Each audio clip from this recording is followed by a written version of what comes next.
Hello everyone from Los Angeles, California. Boy, what a day it has been. By now you've seen the live gameplay reveal of Destiny 2. If you haven't, we'll provide a link. But you're here now, and that means you want to know what the gameplay is like. And the answer to that is it plays like a dream. My first experience was playing the campaign because that's what I was dying to get into. All new story, all new cinematics, I want to see it all, so I went there first. It was the same mission we were shown in the keynote, but the gameplay is absolutely fluid. The transition from calm, heart-touching moments to action-packed firefights was seamless.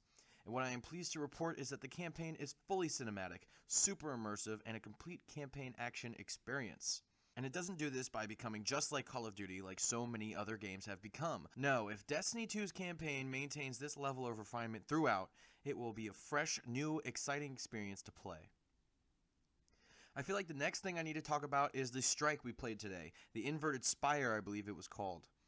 I played with two other Guardians and we had a lot of fun, but it was so hard to play, and in a good way. It took me back to when the strikes weren't something I could just blast through in 10 minutes. They took a certain amount of skill and coordination to play.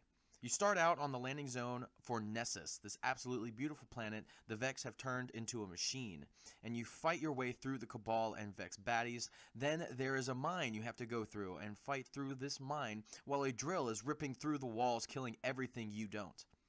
Then you shoot across to a Vex temple where you encounter the Strike boss, which is none other than another Vex mind. The Strike had a really interesting mechanic too. The boss teleports in and he starts glowing a purple void color, hinting that void damage does more damage to him. Then the floor disappears from your feet and you fall down to a second level, and his glow changes to orange. And on this level the floor will catch fire and damage you if you don't jump onto one of the few pillars available to stand on. Then the floor falls from beneath you again, and you're on the third and final floor, where his glow changes to blue.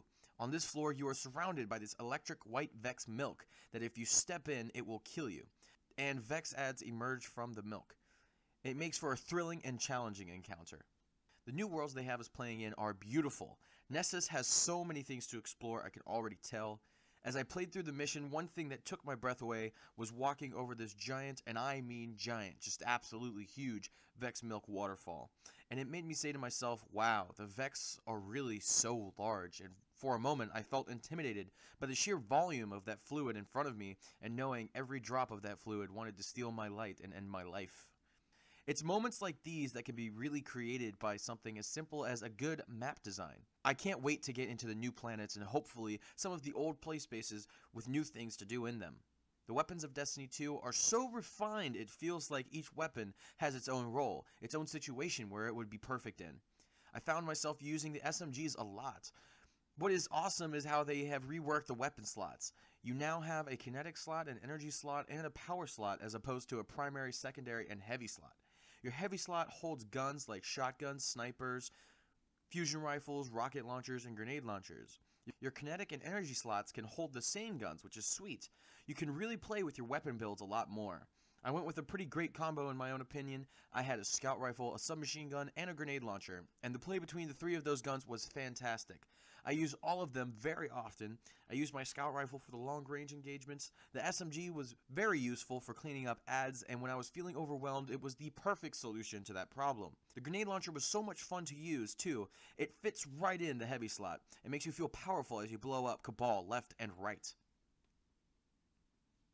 The game is so much fun to play, and I am so excited for the beta to come out so I can play with it all again. That wraps up the video for me, guys. Don't forget to check out our Twitch channel at twitch.tv/DestinyTrack. We live stream daily over there. Leave a like on this video to let me know you enjoyed it. Subscribe if you haven't already, and hit the little bell icon so that you can become a part of the notification squad. Have a great day, soak up all of the Destiny 2 coverage, and I will see you in the next one.